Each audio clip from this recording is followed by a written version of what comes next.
Bonjour à tous, bonjour et bienvenue dans votre émission Cauchemar d'entrepreneurs. Ne bougez pas. Aujourd'hui, je parle à une restauratrice et entrepreneur hors pair, Paloma Sané, mais on revient tout de suite après avoir remercié nos sponsors.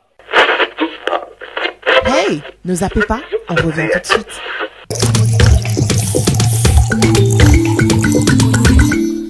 La délégation à l'entrepreneuriat rapide des femmes et des jeunes au Sénégal, c'est la DER. C'est eux que vous voulez contacter pour recevoir des financements, pour savoir également comment faire accompagner votre entreprise durant cette crise Covid-19. Ils ont tout plein de programmes mis en place, la DER, der.sn, sur leur site web ou encore leur page Facebook. N'hésitez pas.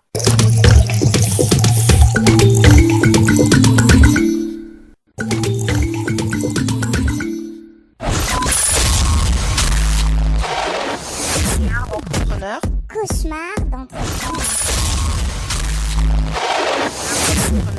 Cauchemar d'entrepreneur. Hey, bonsoir à tous et bienvenue dans votre émission favorite du jeudi soir, Cauchemar d'entrepreneur. Vous le savez, c'est l'émission où on parle de galère entrepreneuriale, mais en souriant, en rigolant, parce que, bah oui, on va pas pleurer en plus de galérer tous les jours quand même. Alors, bienvenue. Aujourd'hui, on est jeudi, il est 19h et j'ai le plaisir d'avoir avec moi une femme entrepreneur. Il y en a beaucoup dans ce pays et j'aime leur donner la parole parce qu'elles font des choses absolument incroyables. Aujourd'hui, avec moi, c'est Paloma Sané, qui est fondatrice de Dinota Traiteur. Alors, Dinota Traiteur, je suis sûre beaucoup d'entre vous en ont déjà entendu parler, service traiteur, mais pas que. Évidemment, elle fait dans l'événementiel, c'est-à-dire que aujourd'hui, on parle beaucoup de déjeuner d'affaires, de pause café, de cocktails, etc. C'est le genre de choses qu'elle va couvrir en termes de miam miam. Yen Sénégalais, na ngeen bëgg a lekk, xam naa ko. Donc, aujourd'hui, on va discuter avec elle des galères qu'elle connaît dans son secteur, de son parcours en général. Paloma, bonsoir. Bonsoir Mariam, comment vas-tu? Ça va très bien et toi, comment ça va? Super, ravie d'être invitée dans ton émission. Mais c'est un plaisir de te recevoir. Bienvenue dans Cauchemar d'entrepreneur. Alors, je sais que beaucoup de personnes, quand ils entendent le nom de l'émission, ils se disent « Oh my God, c'est quoi ce truc ?» Est-ce que ça t'a fait cet effet-là? Oui, j'ai pris le temps en plus d'aller regarder un tout petit peu, d'écouter. Et oui, effectivement, c'est un peu... on se pose des questions, voilà. On se pose des questions. C'est le quotidien de l'entrepreneur, de se poser des questions, donc ça va dans le même sens. Alors, parle-nous de Dinota Traiteur. Paloma, je sais que vous êtes un service traiteur, mais tu peux me dire un peu plus, c'est quoi l'esprit derrière et depuis quand ça existe? Alors, tout simple, hein. À la base, moi, j'ai créé ma structure en événementiel qui s'appelle La Fée Agency, qui, elle, chapeaute en fait Dinota Traiteur. Donc, j'ai créé en 2013-2014, en août 2013 exactement. Et je me suis rendu compte au bout d'un an d'activité qu'il y avait un manque à gagner par rapport à la partie restauration.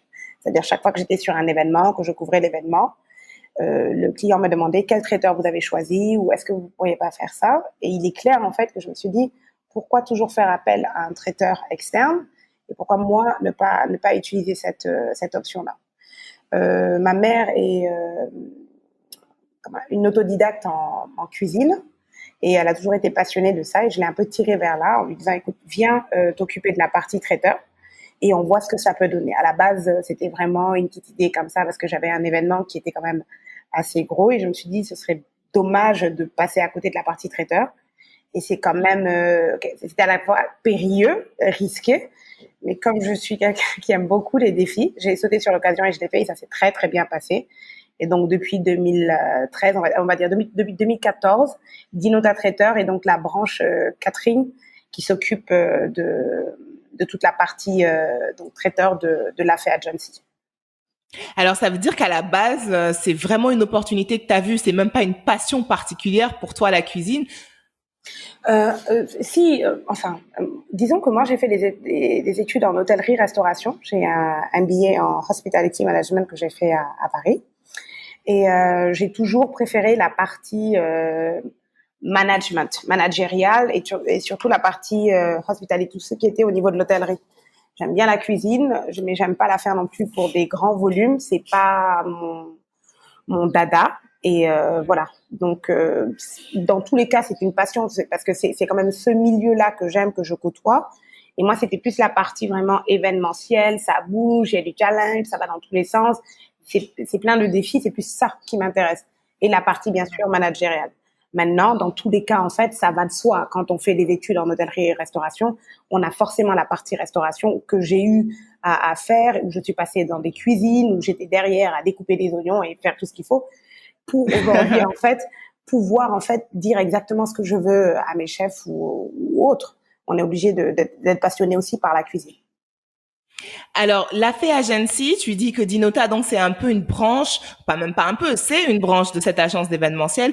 Est-ce qu'aujourd'hui, tu dirais que c'est la branche la plus importante ou est-ce que tes autres activités dans l'événementiel sont toujours aussi importantes et aussi fortes que Dinota? Alors, disons qu'on a 3 pôles dans la structure la Fay Agency. On va avoir un pôle donc qui est Dinota Traiteur, qui est la cantine vagabonde, parce qu'en fait, on fait beaucoup aussi de repas qu'on livre dans les bureaux tous les midis à destination des personnes qui travaillent ou au domicile avec le télétravail en ce moment. Donc voilà. Sinon, on a une autre partie en fait qui s'appelle Clap de fin, parce qu'on travaille énormément avec les productions audiovisuelles. C'est tout ce qui est tournage de films, de séries télévisées ou autres, de publicité. Et la dernière partie, c'est une partie un peu de conciergerie qui s'occupe en fait des cadeaux qu'on va faire aux entreprises, comme les corbeilles, des choses comme ça. Et disons que c'est il y a les deux. J'ai la partie clap de fin qui est assez importante et la partie aujourd'hui événementiel traiteur qui elle aussi prend Dinota qui prend quand même aussi pas mal de place. Ouais. Quand tu commences en répondant à un besoin, en fait, finalement, sur le terrain, est-ce que ton modèle, il est clair ou est-ce que c'est vraiment au fil du temps que tu as développé ton business model, à savoir, avoir justement ces 3 pôles-là?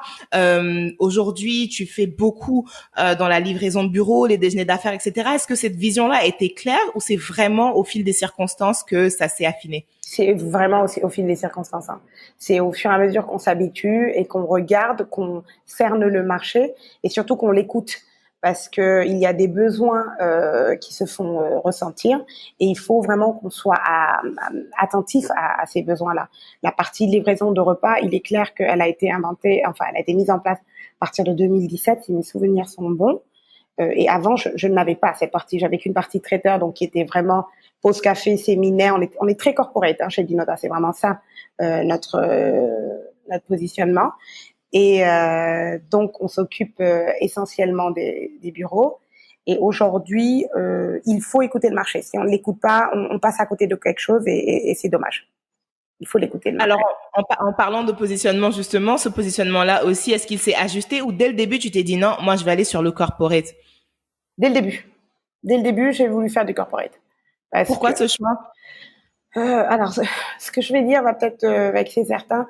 Moi, j'adore travailler avec les privés, hein, que ce soit quand je dis privé, c'est les événements familiaux. J'aime ça, mais j'avoue que c'est assez ça peut rapidement monter en conflit.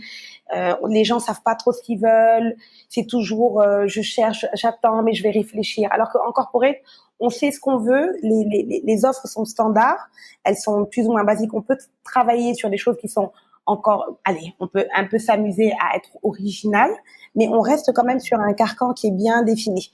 Et moi, j'aime que les choses soient vraiment carrées, claires. Après, quand je suis sur du privé, je peux le faire, mais à petite dose. J'avoue que j'aime les choses qui sont carrées, bien établies. Je prends une entreprise, je lui fais sa pause café, j'ai fini, on a des horaires, machin, et après, voilà. Chacun rentre, voilà, c'est fermé.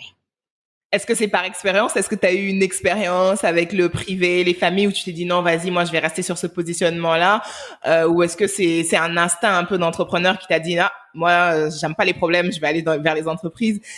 Non, c'est pas que j'aime pas les problèmes, hein, attention, mais parce que en soi c'est pas forcément des problèmes, c'est juste que la prise de décision est beaucoup plus lente et que moi je suis quelqu'un de très spontané et que j'ai besoin que les choses aillent vite. Donc, il est clair que, par exemple, quand on est dans un milieu corporate, il y a des décisions qui se prennent du tac au tac parce que pour eux, je veux dire, c'est pas non plus des grandes décisions. À faire un séminaire. Il y a pas d'enjeu derrière. Voilà. Bon, après les mariages, je choisis, en fait, c'est peut-être triste de le dire, je choisis les mariages vers lesquels je vais parce qu'aussi, je sais que j'aurai la liberté, parce que sur un mariage, j'ai envie de faire des choses originales et j'ai envie que le couple avec lequel je suis me donne cette liberté-là. Et j'ai de la chance d'être tombée sur des couples qui sont toujours très ouverts, qui me disent « Ok, on te donne le feu vert ». Et c'est là, en fait, que l'originalité vient en avant, qu'on se dépasse et tout ça. Mais pour de la régularité et pour être sûr, en fait, aussi, je pense, hein, on pense au quotidien et à ce qui rentre. Parce que des mariages, c'est bien, mais les entreprises aussi, elles sont là tout le temps. Donc, peut-être on joue la position, la carte de la sûreté. Et oui, on va vers des entreprises. Alors, c'est intéressant que justement que tu commences à parler un peu d'économie. J'ai envie de parler d'argent parce qu'on ne parle pas entrepreneuriat sans argent. Première question, c'est vraiment, est-ce que ton marché a répondu positivement dès le début à tes offres de prix, ou est-ce que ça aussi, ça a dû vraiment s'ajuster au fil des années? Parle-moi un peu, voilà, de cette valeur financière que tu as donnée à tes produits et comment ça a été reçu par ton public. Quand on choisit un positionnement, dans tous les cas, on a un prix qu'on a étudié et on regarde aussi par rapport à ses concurrents. On connaît le marché, on le cerne et on se dit, je vais me positionner là ou là. Donc moi, j'ai choisi dans tous les cas d'être dans la moyenne haute, on va dire. Et il est clair que ça a été difficile parce que quand on n'a pas forcément de background, qu'on ne connaît pas, il faut justifier les compétences et il faut surtout justifier le goût. Les gens ne le connaissent pas, donc il faut les emmener à tester et à se dire, ok, c'est peut-être entre guillemets, hein, je dis bien entre guillemets parce que je suis pas non plus un traiteur cher, à se dire, je vais tester et ça vaut le coup. Alors oui, c'est le public a pu réagir assez positivement au fil des ans. Oui, quand même. Oui, parce que quand on fait ses preuves... Excuse-moi, vas-y. Non, vas-y. Donc, quand on fait ses preuves, au bout d'un moment, en fait, les tarifs sont justifiés et sont acceptés de façon plus naturelle. Alors, tu n'as jamais eu cette expérience que beaucoup d'artisans locaux, je dis artisans parce que c'est souvent eux qui ont ce genre de problème puisque c'est un nouveau marché en plein développement. Cette réponse qu'ils ont souvent, ah non, tu es beaucoup trop cher, je vais aller voir la dame du quartier, etc. Mais totalement. C'est quelque chose que je vis au quotidien sur des demandes de devis, mais fréquemment. Après, qu'est-ce qu'on peut y faire? On a le justificatif du produit de qualité qu'on met, on avance aussi les compétences, voilà. Après, de toute façon, aujourd'hui, il y a des traiteurs pour tout le monde, pour tous les budgets, et chacun trouve finalement chaussure à son pied. Maintenant, il faut juste aussi comprendre que derrière certaines choses, il y a un prix qu'il faut mettre. Mais il est clair que j'ai eu beaucoup de refus. Et moi, je fais systématiquement ça. Quand j'ai un devis qui est refusé, je demande toujours au client pourquoi. Parce que ça me permet de savoir. Si c'est une question, par exemple, de prix et que je peux me permettre de diminuer de 5 à 10%, je peux le faire. Mais il y a à un certain niveau où je refuse de descendre parce que ce n'est pas un prix pour moi qui m'intéresse. Voilà. Alors, tu es dans un secteur où il y a également beaucoup de concurrence, comme tu viens de le dire, il y a des prix pour tout le monde. Est-ce que ça rend un peu plus difficile ton travail ou est-ce que finalement le marché est assez large, il y a de la place pour tout le monde? Moi, je pense que le marché commence à être un peu saturé. Non pas qu'il y a des spécialistes, hein. Je pense qu'il y a beaucoup de traiteurs et beaucoup de traiteurs maison. Je ne dégrade pas du tout ce genre de traiteur. Je dis juste en fait que aujourd'hui n'importe qui se lève et décide d'être traiteur pour faire un chef, quelque chose comme ça. C'est bien, mais il y a aussi quand même des normes d'hygiène à respecter, des normes des standards de qualité, de service. Il y a une standardisation normalement du service qui est aussi importante et qu'on perd dans nos événements aujourd'hui. Parce que les personnes ne sont pas professionnelles. C'est-à-dire, même le serveur lui-même qui est pris, il n'a pas les bases. Il n'a pas les bases. Et c'est pour ça qu'en fait, c'est délicat. Donc, le marché est certes saturé. Il y a encore de la place parce que les gens reconnaissent, entre guillemets, les professionnels ou pas. Mais en fonction de son budget, des fois, on peut vraiment se laisser emporter par n'importe quel traiteur, quoi. Oui. Voilà. Alors, en parlant toujours d'argent, aujourd'hui, vous employez combien de personnes pour pouvoir assurer la continuité de vos services au quotidien? Alors aujourd'hui, sur Dinota Traiteur, on est à peu près 20. D'accord, on a une vingtaine de personnes. Malheureusement, on a dû se séparer, mais pas. Bon, il y a une partie du Covid. On a dû se séparer de deux éléments majeurs de Dinota, mais parce qu'ils ont préféré en fait aller voir. Ils avaient des projets personnels. Voilà, c'est surtout ça. Mais aujourd'hui, nous sommes une vingtaine chez Dinota. Alors, une vingtaine de personnes, c'est énorme en termes de masse salariale, sans oublier les autres charges. Comment est-ce que dans ton environnement aujourd'hui, tu vis les accompagnements financiers qui sont proposés? Est-ce que tu as déjà fait appel à un accompagnement ou est-ce que finalement, non, tu te dis, ben écoute, moi, je dois toujours réussir à générer de quoi fonctionner? On sait que l'entrepreneuriat, notamment dans les premières années, c'est jamais évident. Comment est-ce que toi, tu as travaillé autour de tout ça? Alors, il faut savoir que les 20 personnes sont venues au fur et à mesure que l'entreprise grandissait et qu'il est clair que ça a été très, très, très compliqué ces derniers mois avec le Covid. On tire la langue, on essaie. De toute façon, on ne sait même pas à cacher. Aujourd'hui, on a réduit les salaires à 70%. C'était le seul deal qu'on a pu avoir pour maintenir tout le monde. Parce que sinon, en fait, on aurait dû se séparer de bien plus de personnes. Et aujourd'hui, j'ai un personnel qui est exceptionnel. Quand je le dis, c'est vraiment qu'il est exceptionnel, qui a accepté et qui accepte encore de jouer le jeu.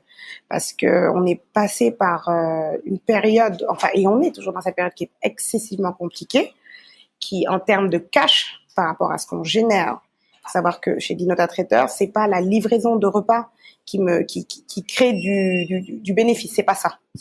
Ce qui crée du bénéfice, c'est les événements corporate, ça va être les séminaires, les pauses café, les cocktails, les pots de départ, c'est tout ça qui crée pour moi, en fait. C'est à partir de là que, entre guillemets, l'entreprise est à l'aise et qu'elle peut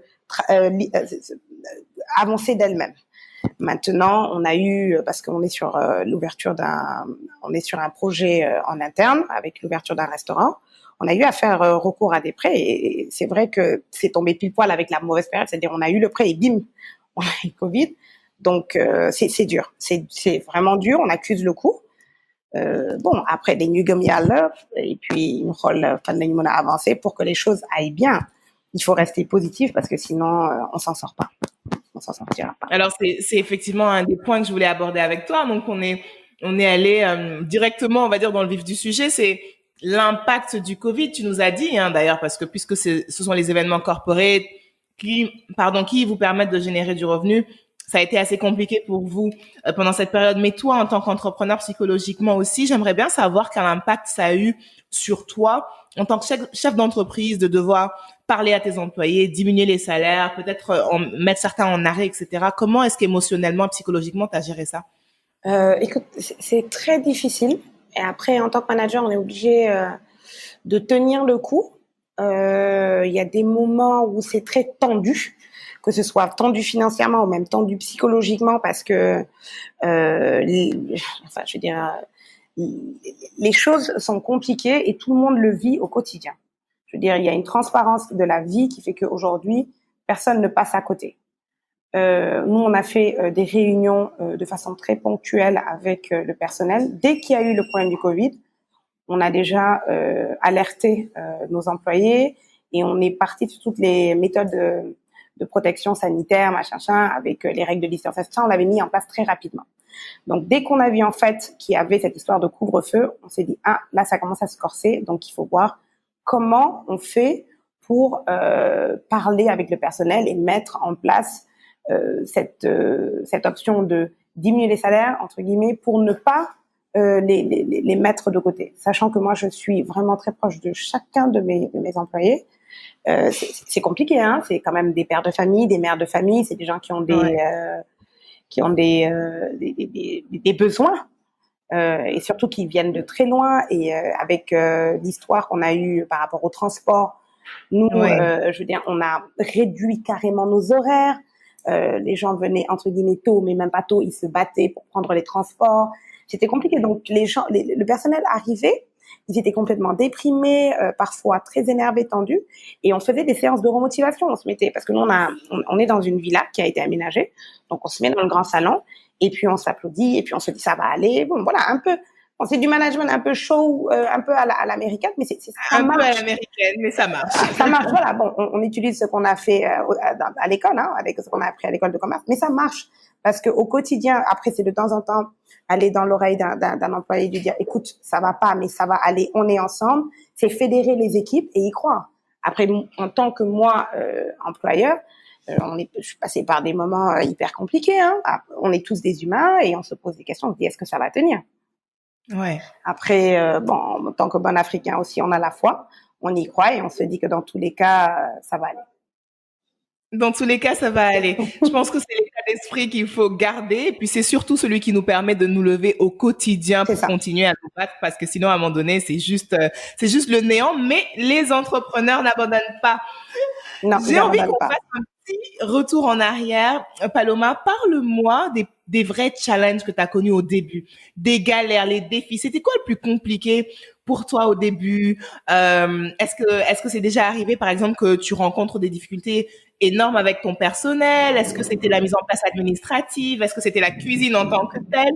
C'est quoi vraiment les challenges dans ton secteur que tu as eu à rencontrer entre 2014 et le moment où tu t'es dit, vas-y, maintenant, je suis prête à me développer?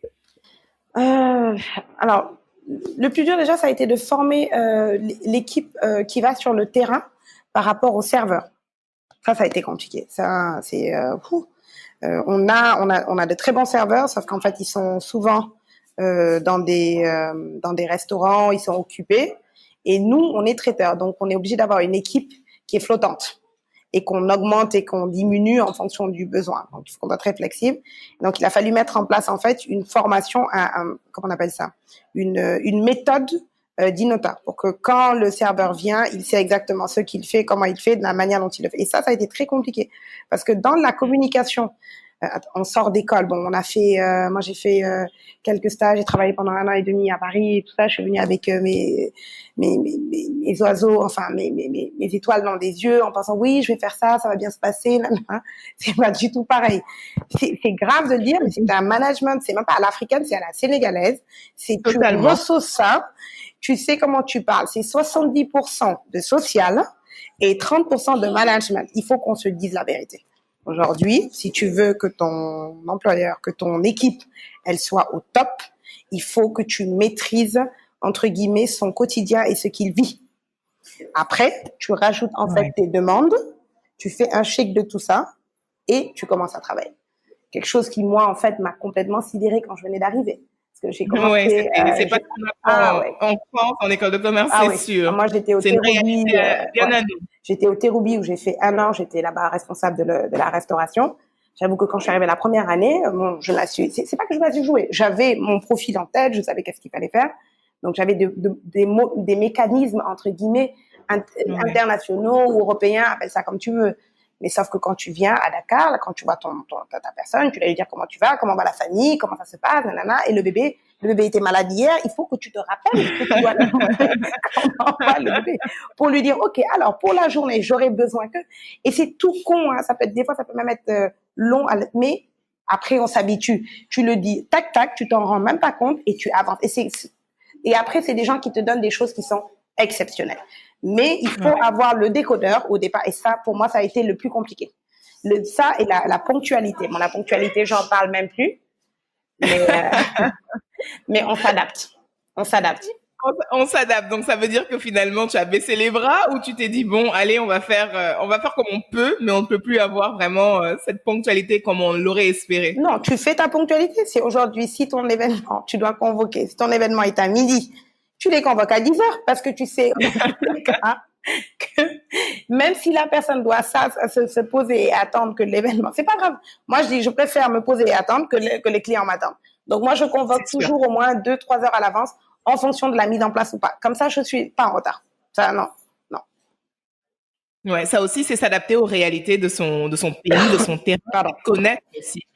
Totalement, tu n'as pas le choix. C'est vraiment s'adapter. C'est ce que je dis, c'est du management africain, hein, où tu peux arriver aussi dans un endroit, écoute, tu avais demandé s'ils avaient ça, ils te disent oui, t'arrives, il y a rien du tout, il faut tout refaire. Ou une autre anecdote que j'ai, c'était justement pour un mariage où en fait, le problème c'est que dans nos mariages ici, il y a tout le monde qui est impliqué. Tu as la mère, la tante, la cousine, il y a trop de monde, ce qui fait qu'en fait, par rapport à ce que la mariée elle-même veut, elle n'arrive pas à l'avoir, et Ouais.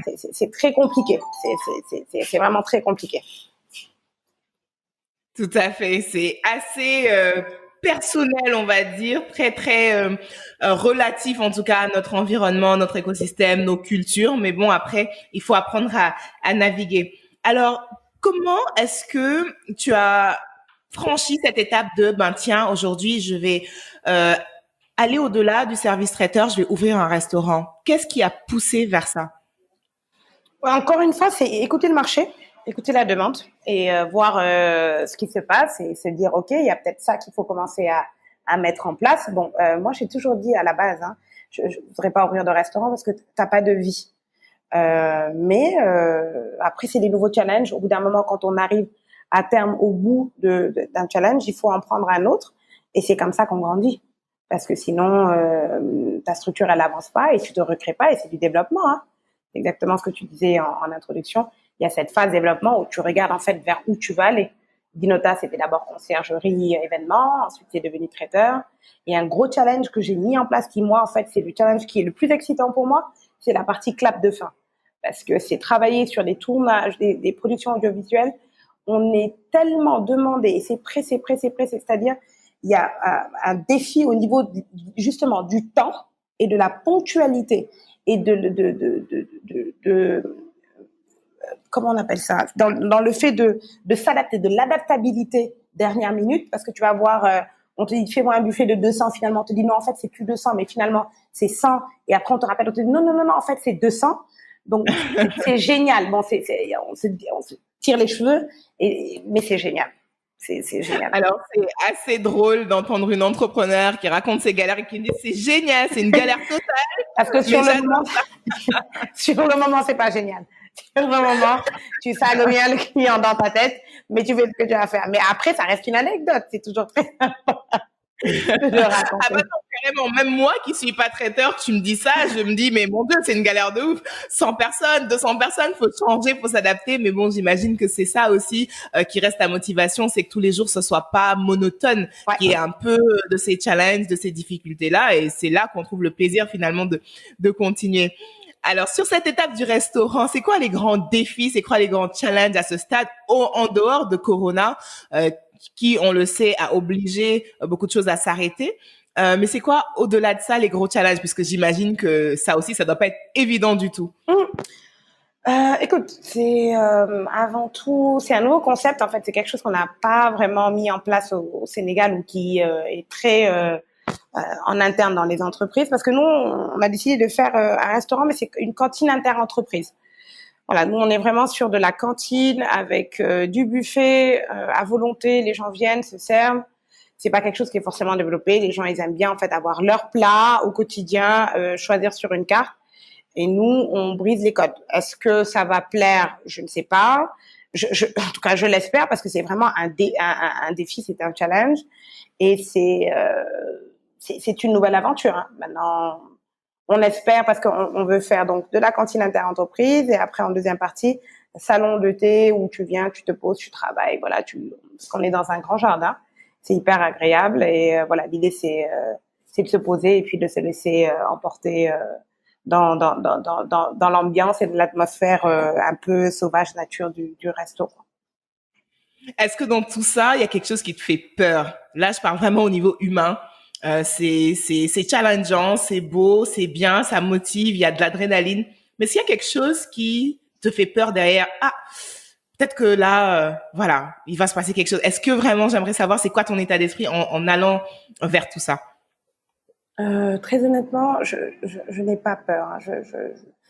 À la limite, si j'ai peur, c'est est-ce que le concept va plaire. Mais en termes humains, non, j'ai pas peur. Non. Après, c'est plutôt le fait que Corona ait complètement décalé l'ouverture du restaurant. C'est toutes les mises en place, tout ce qu'on avait prévu, en fait, qu'on n'a pas pu faire. Et donc, on a pris énormément de retard. Ça, pour moi, psychologiquement, c'est très, très dur. C'est très, très, très, très dur. Et pour moi, je vais pas dire que c'est un échec, mais c'est un coup dur et qui, justement, au niveau de mes équipes, atteint énormément parce que eux aussi, ils attendent ça. Ouais. Voilà. Eux aussi ont besoin de ce renouveau, de ce nouveau challenge. Exactement. Et c'est ça, c'est notre nouveau bébé et on a besoin de voir ça pour se dire, allez, on sort de cette période si morose, quoi. Ouais, tout à fait. Une période qui est difficile pour absolument tout le monde et ça me permet justement de te poser cette question. À ton avis, est-ce que les accompagnements qui ont été annoncés ici et là par le gouvernement sénégalais, par les institutions privées, etc., est-ce que c'était suffisant durant cette période Corona, à ton avis, pour les entrepreneurs au Sénégal, ou est-ce qu'on aurait besoin de plus? Nous, on a un comptable. On a déposé pas mal de dossiers par rapport au plan qui a été mis devant avec enfin son Excellence Macky Sall. Je dois avouer qu'on n'a rien vu. Hein. Nous, ça fait des mois qu'on a déposé un dossier. Donc, quelle aide il y a, je ne sais pas. Je ne les ai pas vus. Donc, justement, on fait partie des entreprises qui devraient être prises en charge rapidement parce que c'est compliqué. PME, c'est compliqué. On nous a demandé de jouer le jeu en gardant notre personnel et descendant à 70%. Et moi, je vois pas d'aide, hein, la vérité. Je vois pas d'aide. Je pense en fait qu'il en faudrait plus. Il faudrait qu'il y ait des gens qui viennent repérer les PME ou qui vous appellent pour nous dire voilà, est-ce que vous avez déposé là, est-ce que vous pensez, mais il y a rien. Il y a rien. Donc, on se dit encore une fois, c'est illusion. De toute façon, nous, on n'a rien vu. Hein, donc, à ce niveau, pour moi, c'est raté. C'est totalement raté. C'est vrai que c'est un peu triste parce qu'il y a beaucoup de choses qui ont été annoncées, mais dans cette émission, la plupart des entrepreneurs que j'ai reçus m'ont dit la même chose. On n'a rien vu jusqu'à présent. Malgré qu'on ait déposé ici et là, c'est fou parce que justement, malgré qu'on en parle dans les médias, eh bien, il n'y a pas d'avancement. De quoi, à ton avis, penses-tu qu'on ait vraiment besoin au Sénégal pour booster les PME? Et là, je parle en général, pas forcément durant cette période du coronavirus, mais en général, qu'est-ce qui nous manque dans cet écosystème pour que les PME puissent vraiment, comme dans les pays anglophones, se développer à vitesse grand V? De l'efficacité au niveau administratif. Je veux dire, pour sortir des papiers, c'est hyper compliqué, c'est long, c'est jamais clair. Donc, il faut toujours revenir parce qu'il manque un papier. Et c'est quand toi, tu arrives avec ton papier qu'on te dit il y a ça qui manque. Donc, ça, il y a ça. Et après, au niveau de la bancarisation, de l'accompagnement des banques, bon, il faudrait qu'elles soient moins frileuses. Hein. Après, moi, je dois le dire, aujourd'hui, sans faire de publicité, hein, je suis dans une banque, enfin, je travaille avec 2 banques qui m'ont vraiment accompagnée dans la période autant du Covid et autant dans la période de lancement du restaurant pour l'ouverture, qui ont été là. Et bon, ce qu'on avait demandé, on l'a pas eu, mais on a quand même eu quelque chose de très conséquent. Et ils sont assez compréhensifs et surtout, ils comprennent que c'est compliqué. Voilà. Ouais. Voilà. Ouais. Donc, il faudrait moins de banques frileuses, quoi. Et plus de business angels qui aident un peu, voilà, quelque chose comme ça.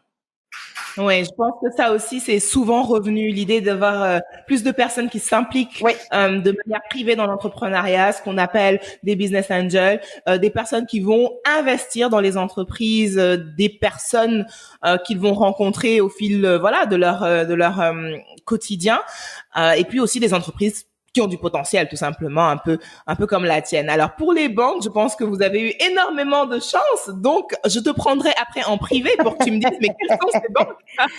Je ferai la publicité de mes 2 banques, rien qu'à toi. Rien qu'à moi, voilà, parce que quand même, ça aussi, ça a été longtemps un problème et on sait que les banques ont du mal à suivre les startups, ont du mal à suivre les PME. Mais c'est bien d'entendre qu'il y a un changement, que ça bouge un peu. Après, tout dépend, excuse-moi, je te coupe un tout petit peu, mais tout dépend, par exemple, de ton conseiller ou de la personne qui s'occupe de ton dossier. Hein. Si tu le convaincs et que lui aussi, il a envie de se battre pour toi, ça passe en comité de crédit. Hein. Il faut savoir vendre son produit et voilà. Et bon, après aussi, peut-être que comme tu penses, j'ai pas l'impression que tout le monde est bénéficié de ça, donc je suis peut-être une grande chanceuse alors.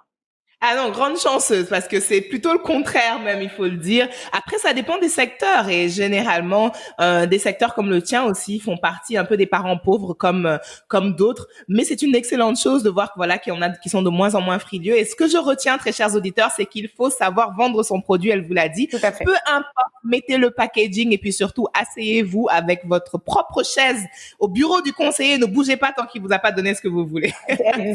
C'est quasiment ce qu'on a fait. Donc. On a quasiment fait ça, parce que moi, donc, ma structure aujourd'hui, je suis avec ma mère et ma sœur, qui s'appelle Ina et Philomène. Et je peux te dire qu'on a vraiment fait ça. On n'a pas lâché l'affaire. C'est-à-dire, on est 3 teignes, on a pris le caractère de ma mère et on n'en démord pas. Voilà, c'est ce qui s'est Alors, passé. je pense que c'est ce qui a aidé. Le monsieur, il s'est dit, c'est bon, je vais m'en débarrasser, je vous donne.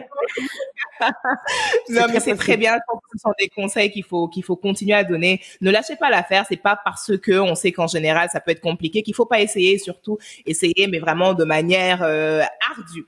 Alors, on va vers nos dernières minutes, de cet entretien. Oui. J'ai envie de te demander un peu, voilà, c'est quoi les conseils au-delà de ceux qu'on vient de donner, évidemment, que tu donnerais à quelqu'un qui souhaite se lancer, qui a un peu peur de se lancer dans l'entrepreneuriat, à qui on a souvent dit, non, mais tu sais, vaut mieux aller chercher un métier, être salarié, etc., mais qui a profondément en lui d'entreprendre. Qu'est-ce que tu lui donnerais comme recommandation? Il faudrait que la personne soit vraiment sûre, parce que c'est quelque chose qu'on peut, on peut lancer son produit, enfin, on peut lancer son entreprise.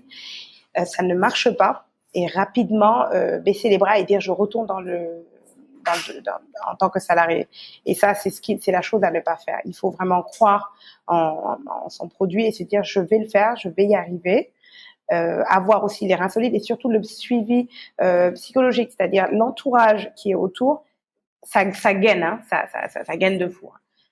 Quand on a les personnes qui sont à côté, ça donne 2 fois plus d'envie de se motiver, qui vous aide en fait à faire des choses. Au bout d'un moment, on se dit finalement on le fait même plus pour nous, on le fait on le fait même plus pour moi, on le fait pour eux. Donc il faut y croire, il faut être résilient, il faut être patient parce que il y a pas, je veux dire, on n'ouvre pas un truc en 2 mois ça marche. Moi je dis ma structure, je veux dire ça m'a pris 3-4 ans pour commencer à être connue. Qu'aujourd'hui, voilà, on sache que, voilà, il y a Dinota, je parle même pas de moi, mais je parle du nom de la structure, et c'est ce que je cherchais. On dit Dinota traiteur, on connaît. Donc, ça prend du temps. Il faut être patient. On peut avoir après des cas exceptionnels qui ont fait des choses en moins d'1 an, mais en général, ça prend du temps. Il y a des moments et des périodes de doute qui vont être très, très, très compliquées, mais il faut savoir le gérer. Comme mon père dit, en fait, ça s'appelle des stop and go. Donc, il faut se dire, OK, là, ça bloque, là, ça repart, là, ça bloque, là, ça repart. Et vraiment, j'insiste énormément. Parce que l'entourage, c'est hyper important. Moi, j'ai mon père, en fait, moi, je l'appelle mon coach. C'est mon coach de vie.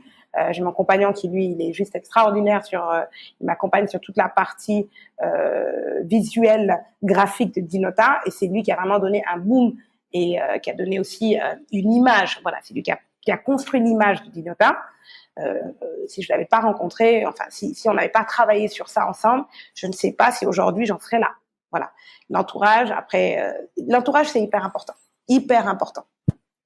Ouais, c'est clair que l'entourage va toujours influencer positivement ou négativement notre entreprise et nos démarches en fait au quotidien. Donc il faut savoir s'entourer. On l'a dit souvent dans cette émission. Il y a un petit proverbe qui dit vous êtes la somme des 5 personnes que vous fréquentez le plus. Donc je pense que clairement ça dit ce que ça dit. Alors ça me permet de revenir très rapidement sur une petite question peut-être que j'ai omise. Paloma, Dinota, au bout de combien d'années vous vous êtes retrouvés à être rentable financièrement? Je pose cette question tout simplement parce que beaucoup d'entrepreneurs, comme tu le disais, n'ont pas de patience et pensent que voilà, au bout de 2 mois, ça y est, c'est réglé. Non, alors que parfois, ça prend du temps. Pour certaines entreprises, 3 à 5 ans avant de se dire, ça y est, on est solvable. C'était quoi pour Dinota? C'était combien de temps? Il faut compter, alors moi, ma structure, comme j'ai dit, c'était 2014. Il faut compter 3 ans, 3 ans, la vérité, Ouais. Pour être vraiment, plus qu'on est bien, à partir de 2017, fin 2017-2018, on est à l'aise. On est bien, on a envie de faire des choses, on les fait. On n'a pas peur parce qu'il y a des choses aussi, on sait, est-ce que je garde pas parce qu'on ne sait pas ce qui va se passer. Et voilà. Après, aujourd'hui, moi, ma sœur qui est avec moi, Ida, qui travaille avec moi, qui elle s'occupe de toute la partie trésorerie et financière, c'est elle qui a donné cette gaine-là à Dinota et qui a pu me dire là tu peux, là tu ne peux pas. Et c'est pour ça aussi qu'il faut savoir, je reviens encore sur l'entourage et se dire il faut quand même 3-4 ans pour pouvoir se dire ok, je suis à l'aise.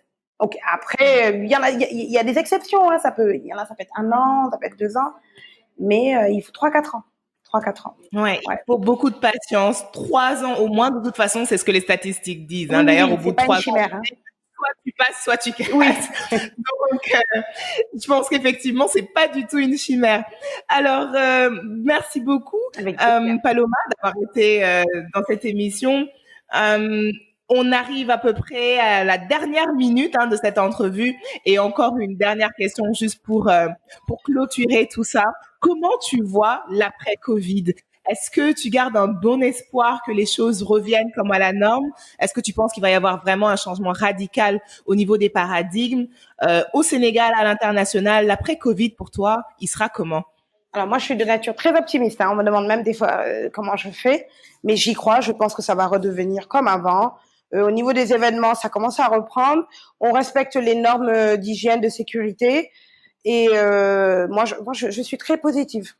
Je pense que les gens, vous savez, qu'on se dise la vérité, on est au Sénégal, les habitudes aussi sont très rapidement oubliées. Tout ce qu'on a mis en place pendant 7-8 mois. Oui, non. Moi, je vois sur les événements comme on a repris. Moi, mes serveurs ont systématiquement des masques. Il y a les produits désinfectants, des gels bactéricides et tout ça. Mais après, les gens, ils arrivent, c'est pas qu'ils s'en fichent, mais bon, allez, tout le monde se check, se fait des bisous. Moi, je pense que il faut rester optimiste et je pense qu'on va repartir en essayant de mettre en avant aussi un peu plus de sécurité hygiénique. Mais sinon, je reste très optimiste. La vie va reprendre son cours, les business vont reprendre. Sinon, j'ai plus d'entreprise. Moi, j'ai besoin que tout le monde soit optimiste, parce que c'est quand les gens sont optimistes qu'on fait des événements. Donc, non, ça va aller. Alors, on espère que ça n'arrive pas, mais si jamais ça devait arriver, dans le pire des cas, tu seras la bienvenue dans Cauchemar d'entrepreneur pour nous raconter ça. Mais on croise les doigts, en tout cas, que ça n'arrive pas. Je te souhaite bonne chance, beaucoup de courage, beaucoup de résilience dans la suite de tes activités. Je pense que tu en as inspiré énormément aujourd'hui à travers ton témoignage et ton expérience, y compris moi. Donc, keep it up. Et puis, surtout, on se revoit sur le terrain des entrepreneurs très bientôt. Est-ce que tu voudrais dire un dernier mot? Je voudrais dire merci. J'ai passé un agréable moment, vraiment très très très bel échange et ça fait du bien en fait de se poser et puis de revoir un peu ce qu'on a fait et de voir les galères en fait qui sont passées derrière nous par rapport à Covid et de les sortir et de se dire voilà, ça va aller mieux.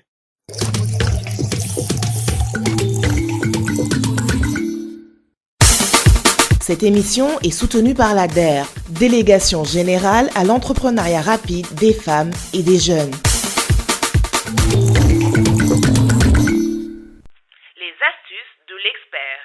Les astuces de l'expert, présentées par mathmedia.sn. Communication et stratégie. Aujourd'hui, dans la rubrique de l'expert, on va discuter stratégie d'acquisition client pour votre site de e-commerce. On le sait, pour tous ceux qui font de la vente en ligne, l'acquisition de nouveaux clients est une quête perpétuelle. Comment attirer régulièrement des visiteurs qualifiés pour booster votre chiffre d'affaires? On va avoir quelques astuces tout de suite. Première astuce, publier du contenu sur des sites externe. Le guest blogging, c'est comme ça que ça s'appelle. C'est un excellent moyen d'attirer des clients vers votre boutique en ligne de façon organique. On pense souvent à Facebook, Instagram et les autres réseaux sociaux, mais il y a également des sites internet de blogueurs ou d'informations qui peuvent constituer des vitrines pour nous. Profitez de l'audience d'un site populaire pour obtenir des backlinks. C'est donc ce qui vous permet d'optimiser votre référencement et votre visibilité. Attention cependant, pour que cette stratégie fonctionne, sélectionnez les sites avec soin, privilégiez les blogs ou les médias qui œuvrent dans votre créneau avec une audience engagée et de qualité. C'est là la clé. En ce qui concerne les contenus à proposer, évitez les articles promotionnels. Publiez plutôt des articles qui répondent aux besoins de votre audience, des conseils, des tutoriels, un guide d'achat, etc. Ça permet de gérer votre image de marque, de montrer à vos futurs consommateurs que vous répondez réellement à un besoin et que vous n'êtes pas juste là pour leur vendre des choses inutiles à leur vie. Deuxième astuce, créer une campagne co-brandée. Qu'est-ce qu'une campagne co-brandée? C'est une stratégie qui permet de promouvoir votre site grâce à des partenaires que vous avez triés sur le volet. Cette méthode permet de gagner des clients qualifiés sans faire exploser un budget marketing. C'est tout aussi efficace pour valoriser votre univers, montrer un visage plus humanisé et décupler votre audience. Comment ça fonctionne? Vous avez plusieurs options. Pourquoi ne pas organiser un concours avec une autre marque? Diffuser un live vidéo avec un partenaire, on le voit beaucoup avec les acteurs du secteur de la mode et de la beauté. Vous pouvez également créer un produit en partenariat avec une marque qui est complémentaire à vous ou élaborer une publicité commune. Le contenu ainsi produit met en valeur chacune de vos identités et renvoie sur vos sites de e-commerce respectifs. Attention ici aussi, pour que cette stratégie d'acquisition fonctionne, le choix de votre partenaire reste crucial.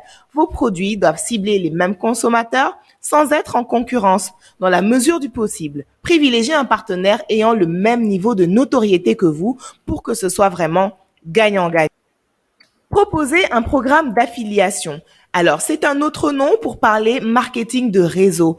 Pour plus de 38% des spécialistes en marketing, les programmes d'affiliation représentent la première méthode d'acquisition de clients. D'ailleurs, beaucoup de marques l'utilisent déjà, y compris ici au Sénégal. L'avantage, vous gagnez des acheteurs sans faire de publicité par vous-même.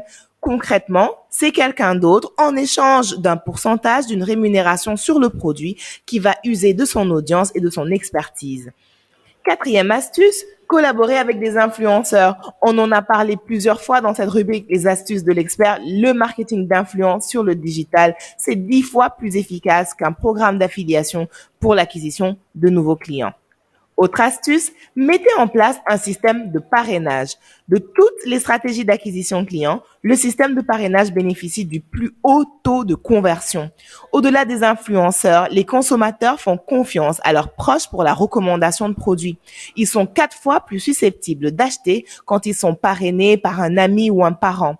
Encouragez donc le bouche à oreille en offrant pourquoi pas des réductions ou des cadeaux aux clients qui vous recommandent.